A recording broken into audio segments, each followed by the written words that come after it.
दिन भर की खबरों में सबसे पहले डालते हैं नजर आज के मुख्य समाचारों पर। कांग्रेस सरकार ने प्रदेश में किए 2 सालों में बेमिसाल काम। किसान हमारे अन्नदाता, किसान अपने लिए नहीं पूरे देश के लिए लड़ रहा, बोले उपाध्यक्ष नसीब। दिल्ली से किसान नेताओं ने कहा कि सरकार के पास 2 विकल्प, पहला किसानों की मांगे मानी जाए, दूसरा एमएसपी की गारंटी ले, नहीं किसानों पर लाठियां चलाएं, गोलियां बरसाएं, मगर शांति से नहीं बैठेंगे किसान। व्रत मिले कौवे, डॉक्टर ने कहा अफवाहों से बचे, कंट्रोल रूम से करें संपर्क। जिला आबकारी कार्यालय में हुई वाहनों की नीलामी, विभाग को 15 लाख की हुई इनकम। अब खबरें विस्तार से। कांग्रेस सरकार ने प्रदेश में 2 सालों में बेमिसाल काम किया है। इसका ही परिणाम है कि जिला परिषद चुनावों में कांग्रेस को अच्छी जीत मिली है। अब फिर से नगरपालिका चुनावों में भी कांग्रेस पार्टी भारी बहुमत से जीतेगी और कांग्रेस का वोट बनेगा। यह बात राजस्थान प्रदेश कांग्रेस कमेटी के नवनियुक्त उपाध्यक्ष नसीब ने कही। वे बुधवार को जंक्शन स्थित अग्रसेन भवन में नगरपालिका चुनाव को लेकर आयोजित कांग्रेस कमेटी की हुई सभा को संबोधित कर रही थी।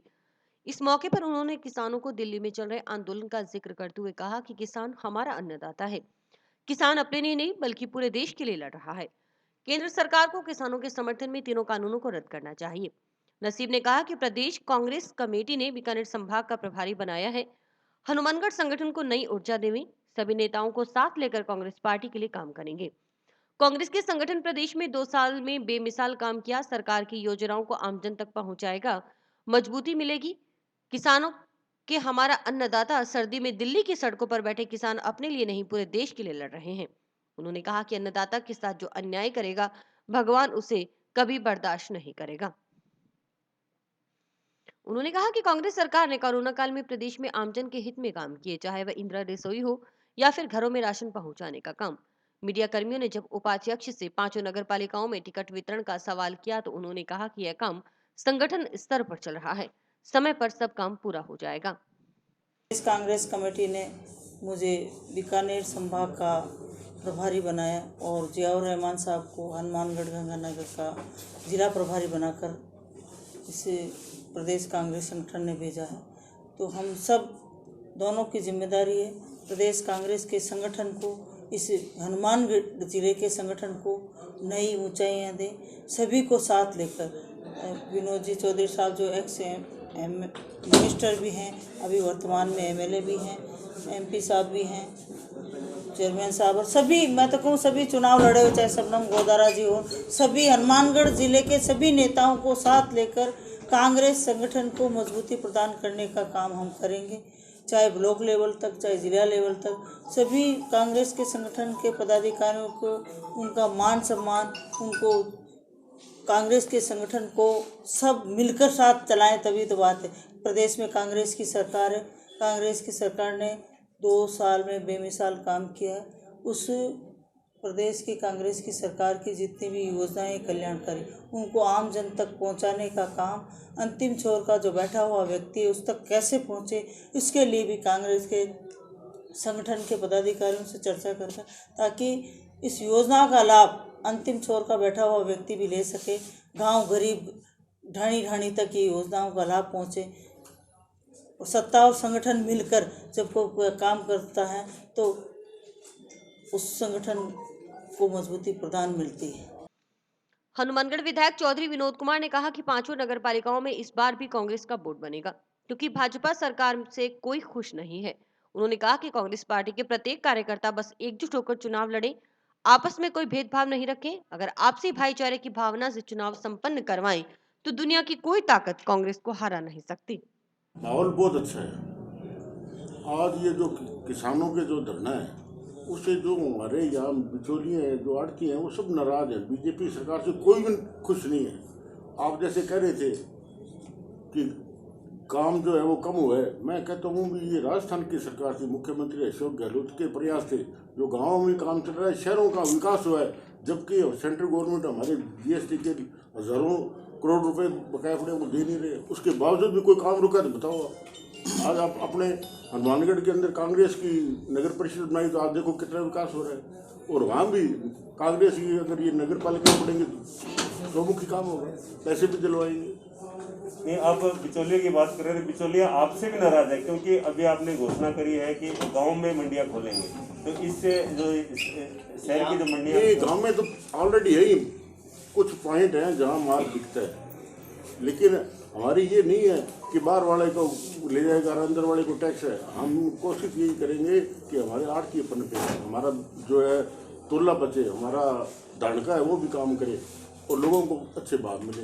यही हम मांग कर रहे हैं कि न्यूनतम समर्थन मूल्य पर सरकार खरीदे, इस बात की गारंटी करे। माल नहीं खरीद रही है मलेरिया, अब मक्की का भाव देख लो आप, बाजार के अंदर 800-900 बिक रही है, उसका न्यूनतम समर्थन मूल्य 1800 रुपये है। हमने मुख्यमंत्री जी से बातचीत की है और वो भी चाहते हैं कि इसके रेट कुछ कम हो, लेकिन हमारे हालात इस तरह के आज हम कम नहीं कर सकते। सेंट्रल गवर्नमेंट पैसा नहीं दे रही है, इसको और हम कम करके बैठ जाएंगे तो हमारा सारा काम ही बंद हो जाएगा। और ये बिल्कुल वाजिब बात है कि जब हमारे से 10 किलोमीटर पे 10 रुपये 11 रुपये लीटर कम तेल मिल रहा है, तो यहाँ के पेट्रोल पंप वाले वो बेचारे खाली बैठे। और मैं समझता हूँ इसकी हमारी इनकम भी कम हो रही है। अगर हमारा डीजल पेट्रोल राजस्थान में बिकेगा तो उसका सेल टैक्स है और वो हमारे खाते में आएगा। वो समझते हैं इस बात को, लेकिन थोड़ा वक्त लगेगा और हम ये प्रयास कर रहे हैं कि हरियाणा पंजाब का, और मैं तो ये समझता हूँ कि गंगानगर हनुमानगढ़ में राजस्थान से भी 3.5 रुपये लीटर ज़्यादा है और ट्रांसपोर्टेशन का खर्चा बैठ गया। अब जयपुर के अंदर और यहाँ का 3.5 रुपये का फर्क है डीजल का। कार्यक्रम के दौरान जब मुख्य अतिथि संबोधित कर रहे थे तो बीच में लाइट चली गई। इस पर विधायक चौधरी विनोद कुमार ने चुटकी लेते हुए कहा कि जब घर में मेहमान आते हैं तो या तो लाइट चली जाती है या फिर पानी खत्म हो जाता है। इस पर उपस्थित सभी लोगों ने ठहाके लगाए। विधायक ने कहा कि मुख्य अतिथि बोलने वाले थे तो माइक बंद हो गया। ये कांग्रेस पार्टी के लिए अच्छे शगुन है। मेहमान आते हैं तो या तो लाइट जाती है या पानी खत्म हो जाता है। और जब माइक में जो मुख्य अतिथि जब बोलने वाला होता है ना तो वो लाइट ये जो माइक बंद हो जाता है, तो ये अच्छे शगुन है, कोई बुरे नहीं है। आप ले जाते बाद में परसों यहाँ आ गया था और उसके बाद पीलीबंगा में, रावसर में और नौर में हमने मीटिंग ली। और मैं समझता हूँ कि कार्यकर्ताओं में और यहाँ की जनता में बड़ा जोश है कि वो कांग्रेस को वोट बिल्कुल निश्चित रूप से देना चाहता है और देंगे। रही बात टिकट वितरण की, तो हमने चर्चा करी है इस संबंध में। मैं एक जो है हमारी जो संभाग की हमारी प्रभारी है नसीम अख्तर जी, इनसे चर्चा करेंगे। फिर हम लोग प्रदेश अध्यक्ष जी से इस संबंध में चर्चा करेंगे। निश्चित रूप से जीतने वालों को टिकट दी जाएगी। जिताऊ भी होगा, टिकाऊ भी होगा, संगठन में समर्पित सिपाही भी। बिल्कुल, ये प्रायोरिटी होनी चाहिए। संगठन का समर्पित सिपाही भी होना चाहिए। पहले कहा था कि संगठन नहीं है। देखिए, प्रदेश कांग्रेस कमेटी का संगठन बन चुका है और आने वाले समय में यहाँ के जिला अध्यक्ष, ब्लॉक अध्यक्ष और तमाम नीचे तक का हम संगठन को शीघ्र बनाएंगे और उसके बाद जो है संगठन पूर्ण रूप से अच्छे से काम करेगा। और जो अभी जो पदाधिकारी हैं वो निवर्तमान है वो भी और अभी भी काम कर रहे हैं ना। जो ब्लॉक अध्यक्ष हैं वही हैं, जो आपके जिला अध्यक्ष हैं, मुझे उनकी जानकारी नहीं। चुनाव में भी गए थे। वो देखो कई चीजें ऐसी हैं जिसका जवाब ना आपके पास है न मेरे पास है। कांग्रेस का निष्ठावान कार्यकर्ता है, वो कांग्रेस के साथ खड़ा है, ये मैं कह सकती हूँ। और मैं तो ये कहूँगी कि आशा ही नहीं, पूरा विश्वास है। लोकतंत्र के चौथे स्तंभ हो आप भी कहीं अच्छी बात हो तो वो हमें बताएं, हमें ग्रहण करने में कहीं गुरेज नहीं हो। कृषि अध्यादेशों के विरोध में दिल्ली में आंदोलनरत किसानों के कुछ किसान नेता हनुमानगढ़ पहुंचे और सभा की। दिल्ली से आए किसान नेताओं ने कहा कि सरकार के पास महज 2 विकल्प है। पहला, किसानों की मांगे मान ली जाएं, दूसरा एमएसपी की गारंटी ले, नहीं तो किसानों पर लाठियां चलाएं, गोलियां बरसाएं, मगर शांतिपूर्ण तरीके से आंदोलन करेंगे और दिल्ली में बैठे रहेंगे। उन्होंने कहा कि जब तक सरकार ने इन तीनों कानूनों को वापस नहीं लिया तो बॉर्डर पर ही शहीद हो जाएंगे। दिल्ली से आए किसान अभिमन्यु कोहाट, जगजीत सिंह डलेवाल, शिव कुमार काका, गुरजिंदर सिंह फाजिल्का आदि ने एक स्वर में कहा कि केंद्र सरकार कृषि कानून रद्द करे। उन्होंने कहा कि आजादी से पहले इस देश को आजाद करवाने में हमारे पूर्वजों का विशेष योगदान रहा, अब इस आंदोलन में भी हमारा ही योगदान रहेगा। उन्होंने कहा कि अगर इस कानून के लिए शहीद होना किसानों के लिए कोई बड़ी बात नहीं है। आप मध्य प्रदेश के होशंगाबाद जिले के रहने वाले हैं। 1972 से ही आप किसानों की सेवा में लगे हुए हैं। 2010 में जो भोपाल को मध्य प्रदेश की जो राजधानी है उसको जब 10,000 ट्रैक्टरों के साथ जब किसानों ने उसको बंधक बनाया था तो उस आंदोलन का नेतृत्व आप ही कर रहे थे। 2017 में मंदसौर गोलीकांड के समय जब 6 किसान शहीद हुए थे उस समय गांव बंद आंदोलन का नेतृत्व आप कर रहे थे। और जो ये संयुक्त किसान मोर्चा इस पूरे आंदोलन का नेतृत्व कर रहा है, इसकी 7 सदस्यीय कमेटी है, जो कोर कमेटी है, उसके आप एक सदस्य भी हैं। अब उसके साथ हमारे बीच में है आदरणीय सरदार जगजीत सिंह डल्लेवाल जी। आप पंजाब के फरीदकोट जिले के डल्लेवाला गांव के रहने वाले हैं और 1981 से ही आप किसानों की सेवा में तन मन धन से लगे हुए हैं और आपने अपना पूरा जीवन इस किसान कौम के लिए समर्पित कर दिया है।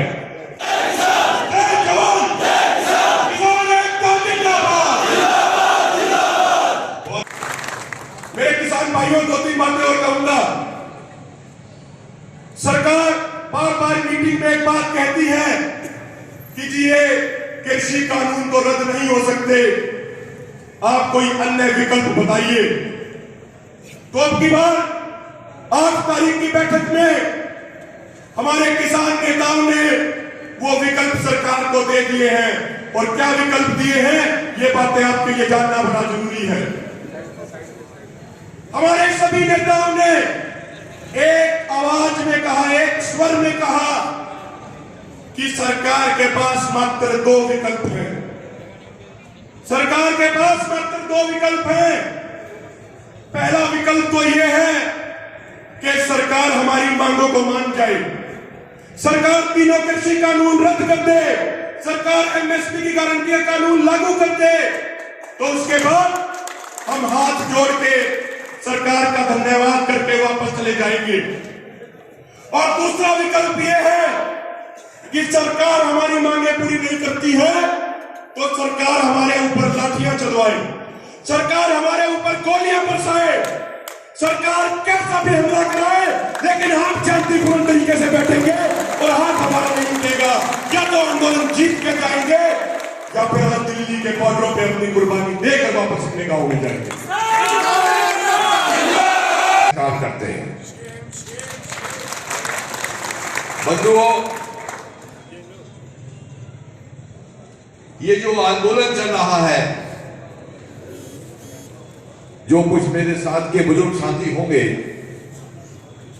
73 साल में आजादी के बाद अगर ये किसान समाज एकत्र हुआ है, संगठित हुआ है, तो पहली बार हुआ है, आप देख रहे हो।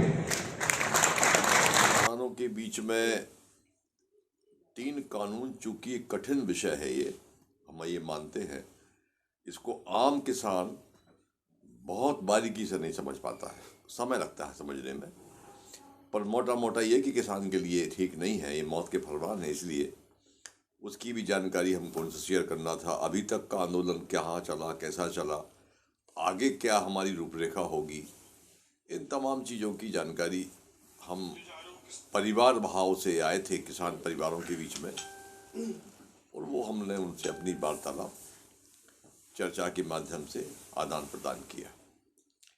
यही हमारा मेन उद्देश्य था, किसानों को जागृत करना हमारा मूल उद्देश्य, मुख्य उद्देश्य यही है। आगे की रणनीति क्या रहेगी? आगे की रणनीति में जो हमारे कार्यक्रम 26 जनवरी तक तय हैं, दिल्ली किसानों को शामिल होना है परेड में। जो हमारे कार्यक्रम, उसमें सुप्रीम कोर्ट से जो फैसला आ गया है 4 मेंबरी कमेटी का, वो कमेटी उन्हीं लोगों की है जो इस कानून का समर्थन करते हैं कि कानून कि ਅਸੀਂ ਇਸ ਕਮੇਟੀ ਦੇ ਬਾਉਂਡ ਨਹੀਂ ਆ। ਸਾਨੂੰ ਪਹਿਲੇ ਪਤਾ ਸੀਗਾ ਵੀ ਇਹ ਕਮੇਟੀ ਜਿਹੜੀ ਬਣਨੀ ਹੈ, ਇਹ ਕਿਸਾਨਾਂ ਦੇ ਪੱਖ ਦੇ ਵਿੱਚ ਇਹਨੇ ਕੋਈ ਗੱਲ ਨਹੀਂ ਕਰਨੀ। ਜਿਵੇਂ ਕੱਕਾ ਜੀ ਨੇ ਗੱਲ ਕਰੀ ਹੈ, ਇਸ ਕਮੇਟੀ ਦੇ ਵਿੱਚ ਜਿਹੜੇ 4 ਆਦਮੀ ਨੇ, ਇਹ ਉਹ ਲੋਕ ਨੇ ਜਿਹੜੇ ਤਕਰੀਬਨ ਕਿਸਾਨ ਵਿਰੋਧੀ ਨੇ। ਜੇ ਕਿਸਾਨ ਵਿਰੋਧੀਆਂ ਦੇ ਵਿੱਚੋਂ ਇਹਨਾਂ 4 ਚੋਂ ਇੱਕ ਦੀ ਤੁਹਾਨੂੰ ਮੈਂ ਮਿਸਾਲ ਦੇਵਾਂ, ਸਾਡੇ ਪੰਜਾਬ ਦਾ ਹੈ ਜਿਹੜਾ ਆਪਣਾ ਮਾਨ ਸਾਹਿਬ ਹੈ, ਉਹਨਾਂ ਨੂੰ ਤੁਸੀਂ ਨੋਟ ਕਰੋ ਤੇ ਉਹ ਇੱਕ ਕਿਸਾਨ ਜਥੇਬੰਦੀ ਦਾ ਲੀਡਰ ਰਿਹਾ ਕਿਸੇ ਸਮੇਂ ਤੇ। ਸਭ ਤੋਂ ਪਹਿਲਾਂ ਕਿਸਾਨ ਜਥੇਬੰਦੀ ਨੂੰ ਤੋੜਨ ਵਾਲਾ ਸਾਡੀ ਨੂੰ ਉਹ ਹੈ, ਔਰ ਇਸ ਅੰਦੋਲਨ ਦੇ ਵਿੱਚ ਉਹ ਸਾਡੇ ਨਾਲ ਨਹੀਂ, ਸਾਡੇ ਤੋਂ ਬਾਹਰ ਹੈ। ਉਹਨੂੰ ਛੱਡ ਕੇ ਉਹਦੀ ਅੱਧੀ ਜਥੇਬੰਦੀ ਜਿਹੜੀ ਉਹ ਤੋਂ ਬਾਗੀ ਹੋ ਗਈ, ਉਹ ਅੱਜ ਸਾਡੇ ਅੰਦੋਲਨ ਦੇ ਵਿੱਚ ਸ਼ਾਮਲ ਹੈ। ਤਾਂ ਤੁਸੀਂ ਆਪਣੇ ਆਪ ਅੰਦਾਜ਼ਾ ਲਾ ਲਓ ਵੀ ਉਹ ਜੇ ਬੰਦੇ ਜਿਹੜੇ ਇਸ ਅੰਦੋਲਨ ਦੇ ਭਾਗੀਦਾਰ ਨਹੀਂ, ਉਹਦੇ ਵਿੱਚ ਉਹਨਾਂ ਦਾ ਹਿੱਸਾ ਪੱਤੀ ਹੈ ਨਹੀਂ, ਉਹ ਬੰਦਿਆਂ ਨੂੰ ਚੱਕ ਕੇ ਸੁਪਰੀਮ ਕੋਰਟ ਨੇ, ਹਾਲਾਂਕਿ ਸੁਪਰੀਮ ਕੋਰਟ ਨੂੰ ਕੋਈ ਮਤਲਬ ਨਹੀਂ ਸੀ ਉਸ ਬੰਦੇ ਨਾਲ, ਇਹ ਸਰਕਾਰ ਨੇ ਸਾਰਾ ਮਤਲਬ ਸੁਪਰੀਮ ਕੋਰਟ ਨੂੰ ਗੁੰਮਰਾਹ ਕੀਤਾ। ਉਹ ਉਹਨਾਂ ਆਦਮੀਆਂ ਨੂੰ ਚੱਕ ਕੇ ਨਾ ਉਹਨਾਂ ਲੋਕਾਂ ਦੇ ਸੁਪਰੀਮ ਕੋਰਟ ਨੂੰ ਦਿੱਤੇ ਹੈ ਜਿਹੜੇ ਲੋਕ ਪਹਿਲਾਂ ਹੀ ਪਤਾ ਸੀਗਾ ਕਿ ਇਹ ਇਹਨਾਂ ਕਾਨੂੰਨਾਂ ਦੇ ਹੱਕ 'ਚ ਲਿਖਦੇ ਆ ਰਹੇ ਨੇ। ਪਰ ਮੈਂ ਕਹੂੰਗਾ ਕਿ ਇੱਥੇ ਥੋੜ੍ਹਾ ਜਿਹਾ ਸੁਪਰੀਮ ਕੋਰਟ ਨੂੰ ਵੀ ਥੋੜ੍ਹਾ ਜਿਹਾ ਧਿਆਨ ਰੱਖਣਾ ਚਾਹੀਦਾ ਸੀ। ਇਹਨਾਂ ਬੰਦਿਆਂ ਤੋਂ ਕੌਣ ਨਹੀਂ ਵਾਕਿਫ, ਇਹਨਾਂ ਤੋਂ ਬੱਚਾ ਵਾਕਿਫ ਹੈ ਕਿ ਕੀ ਲਿਖਦੇ ਨੇ, ਕੀ ਪੜ੍ਹਦੇ ਨੇ, ਕੀ ਬੋਲਦੇ ਨੇ ਇਹ, और सरकारी बंदे ने ये कानूनों के हक च लिख रहे हैं किन्ने चिर तो। 15 जनवरी को मीटिंग होनी है, उस मीटिंग में आप लोग जाएंगे या क्या रहेगा प्रोग्राम? देखो सरकार कुछ भी करे, सानू पता है सरकार ने देना हजे कुछ नहीं है, अंदोलन बहुत लंबा चलना है। ये लड़ाई किसानां दे विच ते कारपोरेटां च है, रस्साकसी है, किहदी ताकत जोर फड़दी है, कौन ये रस्से नूं खिच के ले जांदा है, गल इत्थे खड़ी है। सरकार विच विचाले फसी हुई है। सो इस करके ये जो हजे कुछ निकलने की उम्मीद नहीं, लड़ाई लंबी चलनी है, हो सकता सालों बधी चले, लेकिन जिहड़ा साडा 15 वाला प्रोग्राम 15 की मीटिंग है जिहड़ी ਉਹਦੇ 'ਚ ਅਸੀਂ ਜਾਵਾਂਗੇ, हर हाल 'ਚ ਜਾਵਾਂਗੇ। जिन्नियां मीटिंगां सरकार सद्दूगी उन्नियां मीटिंगां जावांगे ताकि सरकार कल नूं ਇਹ ना कह सके कि ਅਸੀਂ मीटिंग ਦਾ ਸੱਦਾ ਦਿੰਦੇ ਹਾਂ, ਅਸੀਂ ਮਸਲੇ ਦਾ ਹੱਲ ਕਰਦੇ ਹਾਂ ਤੇ ਇਹ ਮੀਟਿੰਗ 'ਚ ਨਹੀਂ ਆਉਂਦੇ। ਸਰਕਾਰ ਨੂੰ ਅਸੀਂ ਕੋਈ ਐਸਾ ਮੌਕਾ नहीं देना ਚਾਹੁੰਦੇ ਜਿਹਦੇ ਨਾਲ सरकार ਸਾਡੇ ਅੰਦੋਲਨ ਨੂੰ ਬਦਨਾਮ करे। राजस्थान के किसान की कहीं बात नहीं होती है? नहीं ऐसी बात नहीं है। मैं क्यों आया यहाँ? राजस्थान के किसान की बात करने तो आया हूँ, पूरे देश के किसान की बात करने आया हूँ। हमारा पंजाब के बारे में अब सरकार ये कह रही है कि आप अपना पंजाब का मसला हल करो और जाओ। हम इस बात के लिए नहीं लड़ रहे, हम इस बात के लिए लड़ रहे हैं कि पूरे देश के किसान का मुद्दा है। पूरे देश का किसान, भले राजस्थान के 5 आदमी हमारे साथ बैठे हों, लेकिन राजस्थान बैठा है। और अब तो राजस्थान के बहुत भाई हमारे साथ मतलब हमारे आंदोलन में आ चुके हैं। ये बात नहीं है कि मतलब राजस्थान वाले कोई हम हमारे से दूर है या हम राजस्थान वालों को दूर रखेंगे, ऐसी बात नहीं है, कहीं भी ऐसी नहीं होगी। अज जिन्ने असीं उत्थे पहुँच गए हैं ना, ਉਹਦੇ ਮੁਤਾਬਕ ਸਰਕਾਰ ਦੇ ਜਿਹੜੇ ਕੱਲ੍ਹ ਦੇ ਸੁਪਰੀਮ ਕੋਰਟ ਦੇ ਫੈਸਲੇ ਆਏ ਨੇ, ਜਿਸ ਤਰ੍ਹਾਂ ਦੀਆਂ ਚਾਲਾਂ ਖੇਡੀਆਂ ਜਾ ਰਹੀਆਂ ਹੈ, ਇਹਦਾ ਮਤਲਬ ਇਹ ਨਿਕਲਦਾ ਹੈ ਕਿ ਸਰਕਾਰ ਸਮਝਦੀ ਹੈ ਸਾਡੀ ਹਜੇ ਸ਼ਕਤੀ ਉੱਥੇ ਥੋੜ੍ਹੀ ਹੈ, ਉਹ ਸ਼ਕਤੀ ਵਧਾਉਣ ਦੀ ਲੋੜ ਹੈ। ਔਰ ਪੂਰੇ ਦਾ ਪੂਰਾ ਰਾਜਸਥਾਨ, ਪੂਰਾ ਪੰਜਾਬ, ਜਿਹੜੇ ਸਾਡੇ ਬਾਕੀ ਸਾਥੀ ਨੇ ਉਹ ਵੀ ਇਹਦੇ ਵਿੱਚ ਡਟ ਕੇ, ਹਰਿਆਣੇ ਦੇ ਵੀ ਡਟ ਕੇ ਯੋਗਦਾਨ ਪਾਉਣ। ਔਰ ਨਾਲ ਸਾਡੀ ਅਪੀਲ ਹੈ ਕਿ ਸ਼ਾਂਤਮਈ ਲੜਾਈ ਨੂੰ ਲੜਨਾ ਹੈ, ਕਿਸੇ ਤਰ੍ਹਾਂ ਦੀ ਭੜਕਾਹਟ ਦੇ ਵਿੱਚ ਨਹੀਂ ਆਉਣਾ। ਕਿਤੇ ਵੀ ਅੰਦੋਲਨ ਕਰੋ, ਤੁਸੀਂ ਮੰਨ ਲਓ ਤੁਸੀਂ ਇੱਥੇ ਵੀ ਅੰਦੋਲਨ ਕਰਦੇ ਹੋ, ਇੱਥੇ ਵੀ ਜੇਕਰ ਤੁਸੀਂ ਸ਼ਾਂਤੀ ਨੂੰ ਬਹਾਲ ਨਹੀਂ ਰੱਖੋਗੇ ਤਾਂ ਉਹ ਅੰਦੋਲਨ ਸਾਰੇ ਦਾ ਉੱਥੇ ਦਿੱਲੀ ਜਾ ਅਸਰ ਪੈਣਾ। ਸੋ ਇਸ ਕਰਕੇ ਪੂਰੇ ਦੇਸ਼ ਦੇ ਅੰਦਰ ਜਿੱਥੇ ਜਿੱਥੇ ਅੰਦੋਲਨ ਚੱਲ ਰਿਹਾ ਹੈ, ਸ਼ਾਂਤਮਈ ਅੰਦੋਲਨ ਰੱਖਣਾ ਆਪਣਾ। ਇਹ ਅੰਦੋਲਨ ਲੰਬਾ ਚੱਲਣਾ ਹੈ। ਸਰਕਾਰ ਦੀ ਕੋਸ਼ਿਸ਼ ਹੈ ਵੀ ਇਹਨੂੰ ਕਿਸੇ ਨਾ ਕਿਸੇ ਤਰੀਕੇ ਦੇ ਨਾਲ ਹਿੰਸਕ ਰੂਪ ਦਿੱਤਾ ਜਾਏ, ਔਰ ਉਹ ਹਿੰਸਕ ਰੂਪ ਦੇ ਕੇ ਹੀ ਇਹਨੂੰ ਤੋੜ ਸਕਦੀ ਆ। ਹੋਰ ਸਰਕਾਰ ਕੋਲੇ ਕੋਈ ਚਾਰਾ ਨਹੀਂ ਰਿਹਾ ਇਸ ਅੰਦੋਲਨ ਨੂੰ ਤੋੜਨ ਦਾ। ਔਰ ਅਸੀਂ ਆਏ ਦਿਨ ਜਿੱਤ ਵੱਲ ਨੂੰ ਵੱਧ ਰਹੇ ਹਾਂ। ਬਹੁਤ ਕੁਝ ਹਾਸਲ कर लिया, बस पूछड़ी रह गई है, जित लांगे भी। 25 ग्राम स्मैक जब्त करने के मामले में गिरफ्तार आरोपी की ओर से किए गए खुलासे के बाद पुलिस की एक टीम नई दिल्ली गई। टीम ने वहां उस जगह की तस्दीक की कार्रवाई की जहां से आरोपी ने नाइजीरिया से स्मैक खरीदी थी। जांच अधिकारी लखोवाली चौकी प्रभारी एसआई जगदीश कड़वासरा ने बताया कि स्मैक बेचने वाले नाइजीरियन के बारे में कोई जानकारी नहीं मिली है। जगह की तस्दीक के बाद पुलिस टीम वापस लौट आई। उन्होंने बताया कि आरोपी हरमन सिंह पुत्र जगतार सिंह की रिमांड अवधि समाप्त होने पर बुधवार को मजिस्ट्रेट के समक्ष पेश कर न्यायिक अभिरक्षा में भेज दिया गया है।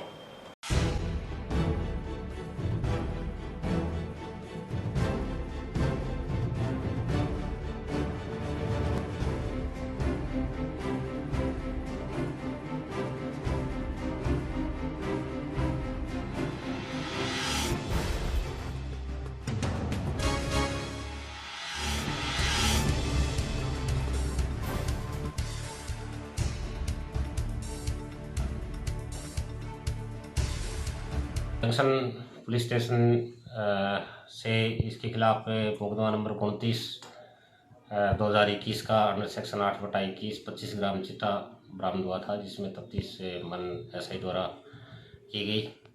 तो इसने ये चिट्टा उत्तम नगर दिल्ली से नाइजीरियन से खरीदा था।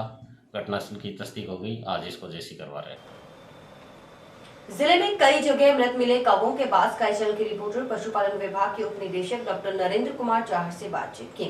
देखिए पूरी खबर। उप निदेशक डॉक्टर नरेंद्र कुमार चाहर ने कहा कि आज सोशल मीडिया पर अफवाहों फैलाई जा रही हैं, जिससे बचें। उप निदेशक डॉक्टर नरेंद्र कुमार चाहर ने कहा कि आजकल सोशल मीडिया पर अफवाहें ज्यादा फैलाई जाती हैं, इससे बचे। पूरी जानकारी के लिए कंट्रोल रूम बनाया गया है। अगर किसी ने कोई जानकारी लेनी हो तो यहाँ संपर्क कर सकते हैं। डॉक्टर नरेंद्र कुमार ने बताया कि 3 जनवरी को 88 कौवे नोहर तहसील के जबरासर गांव में मृत मिले थे। उसके बाद 6 कौवे बीमार मिले, जिनमें से 5 मर गए, 1 कौवा स्वस्थ होकर उड़ गया। इनके सैंपल भोपाल भेजे गए। रिपोर्ट में 2 कौवे पॉजिटिव आ गए। इस दौरान संबंधित एरिया को सैनिटाइज कर उस एरिया में मेगावन बिठा दिए गए। उन्होंने बताया कि मुर्गी और मुर्गी उत्पाद में अभी तक कोई दिक्कत नहीं है। हाँ, ये क्या हुआ, 3 जनवरी को है वो 88 कौवे मृत मिले थे जबरासर नोहर तहसील में। और उसके बाद उस दिन 6 कौवे बीमार थे। उनमें से 5 अगले 2 दिनों में मर गए, 1 कौवा स्वस्थ होकर उड़ गया। तो हमने 5 सैंपल भेजे थे भोपाल सिक्योरिटी लैब में, और वहाँ से 2 की रिपोर्ट पॉजिटिव आ गई थी। उसके बाद वहाँ सैनिटाइजेशन करवाया और उसको कंटेनमेंट एरिया डिक्लेयर करके, और वहाँ पे क्या है कि वो मेगावान बैठा दिए और उस एरिया में कोई एंट्री नहीं है। उसके बाद 4 है तितर है यहाँ दईदास में, और उसके बाद 7 तितर हैं वो पीलीबंगा गांव में मिले थे। और जो 2 है इंडियन मैना उधर नौर में ही चारनवासी विलेज में, और 2 कल नोहर में कौवे, और 1 कौवा भादरा में मिला है। तो इस तरह से जो है, बाकी इसमें कोई अभी पोल्ट्री में कोई रिपोर्टेड नहीं है। मुर्गी और मुर्गी उत्पाद से कोई दिक्कत नहीं है, और इस तरह से अफवाहों से बचे। पब्लिक से यही मेरा अपील है कि वो उसमें कोई दिक्कत नहीं है। वो पोल्ट्री और पोल्ट्री प्रोडक्ट को भी कच्चा यूज नहीं करें, बस बॉयल करके या गर्म करके वो कीटाणु रहित हो जाता है और उसको आराम से अपने खा सकते, कोई दिक्कत नहीं है। जिला आबकारी कार्यालय हनुमानगढ़ में बुधवार को वाहनों की नीलामी हुई। नीलामी में कुल 12 वाहन थे, जिसमें 8 वाहनों की नीलामी हो चुकी है। आबकारी विभाग के सहायक लेखाधिकारी श्रवण कुमार ने बताया कि नीलामी से विभाग को करीब 15 लाख रुपए की इनकम हुई है। वही नीलामी में बोलीदाताओं का अच्छा रुझान रहा। नीलामी में 4 पहिया या 6 पहिया वाहन शामिल थे।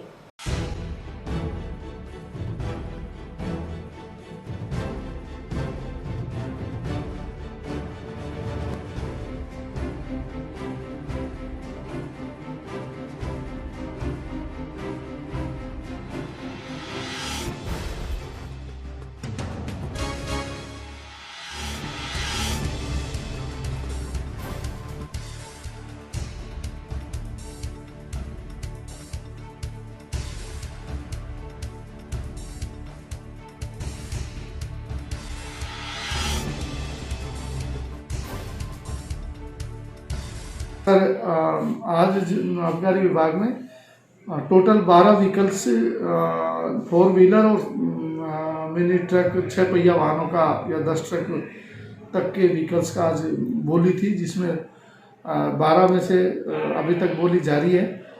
करीब 8 व्हीकल्स का नीलामी में ऑक्शन लग गया। आम बोलीदाताओं के समक्ष बोली प्रस्तुत की गई है। सभी बोलीदाता बढ़ चढ़ के भाग ले रहे हैं, और लगभग 8 व्हीकल्स का जो रिजर्व प्राइस है उससे ऊपर बोलीदाताओं ने बोली लगाई है, और उनको 8 व्हीकल्स के लिए हमारी बोली संपन्न हो गई है, अभी जारी है, और बोलीदाता भी बढ़ चढ़ के भाग ले रहे हैं। इससे हमारे विभाग को भी रेवेन्यू प्राप्त होगा, और ये मेरे हिसाब से बोली तो ठीक रहेगी। कुछ व्हीकल्स जो नहीं बिकेंगे उनको दोबारा से फिर रिमोडिफिकेशन करके भिजवाएंगे। बाकी विभाग को इससे रेवेन्यू प्राप्त होगा। हाँ, तो जिला आबकारी अधिकारी कार्यालय हनुमानगढ़ में वाहनों की नीलामी की गई है। उसमें कुल वाहन 12 थे, उनमें से 8 वाहनों की नीलामी हो चुकी है। उसमें लगभग अपन को 9,36,000 के आसपास राशि राजस्व में प्राप्त हुई है। अच्छा संकेत है, ये बढ़िया है। अभी नीलामी कार्रवाई चल रही है, और नीलामी दाताओं का अच्छा रिस्पॉन्स है और अच्छी नीलामी चल रही है। 2 वाहन तो बड़ा हैवी 4 व्हीलर है, जिसमें 10 चक्का है। उसमें तो एक में 2,38,000 मिले हैं, एक में 2,75,000 मिले हैं, और कुछ वाहन मतलब 4 व्हीलर हल्के 4 व्हीलर है, बाकी उनमें राशि मिली है और अच्छा रिस्पॉन्स है, ठीक बड़ा। टाउन के वार्ड 35 में आए दिन चीना झपटी और मारपीट की घटनाएं बढ़ती ही जा रही हैं। इससे लोगों का घरों से बाहर निकलना दूभर हो गया है। बुधवार को भी दूध लेने जा रहे युवक के साथ मारपीट की घटना हुई। वार्ड में इस तरह की बढ़ रही घटनाओं को लेकर वार्डवासियों ने रोष प्रकट किया। वहीं वार्ड के धर्मपाल ने इस तरह की घटनाओं पर अंकुश लगाने और पुलिस गश्त बढ़ाने की मांग को लेकर पुलिस थाना में एप्लीकेशन भेज दी है। उन्होंने बताया कि वार्ड में रोजाना मारपीट और छीना झपटी की घटनाएं हो रही हैं। बताया जा रहा है कि नशेड़ी प्रवृत्ति के लोग इस तरह की घटनाओं को अंजाम दे रहे हैं।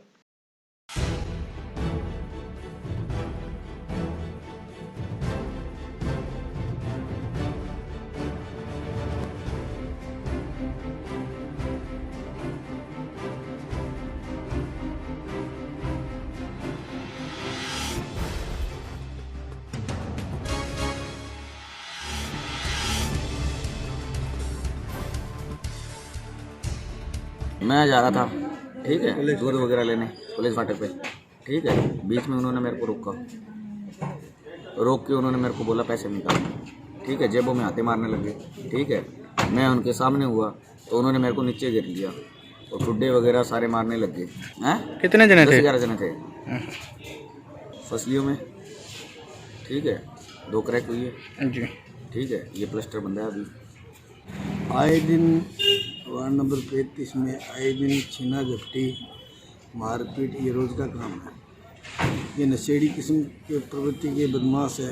वो रात को 8-9 बजे घरों से निकलते हैं और नशा पूरा ना होने के कारण वो छीना झपटी करते हैं, मोबाइल छीन लेते हैं, पैसे छीन लेते हैं और घायल कर देते हैं। ज़्यादा भी छोटे छोटे मार देते हैं। तो ये तो इनका रोज़ का काम है। यही मैंने आज एप्लीकेशन में थाने में दी, परिवार दिया और गुजारिश की है कि जल्दी से जल्दी सख्त कार्रवाई करें। जंक्शन स्थित बार संघ में बुधवार को लोहड़ी पर्व हर्षोल्लास के साथ मनाया गया। इसमें बार संघ के पदाधिकारी व न्यायिक अधिकारियों ने उत्साह से भाग लिया। वहीं ढोल नगाड़ों पर नाचकर खुशी का इजहार किया गया।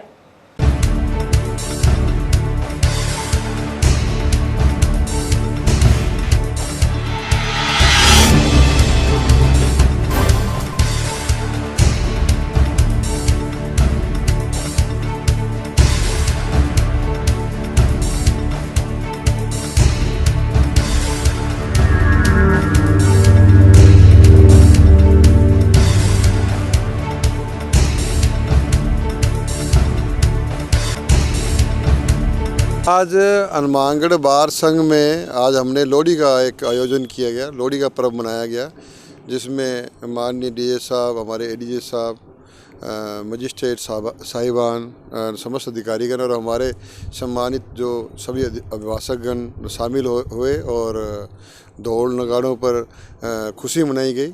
और जो एक बड़ा पर्व है लोहड़ी का, उसका सबने आनंद लिया और सबने इसका सुखद सबके जीवन में समृद्धि आए, यही हमारी कामना है।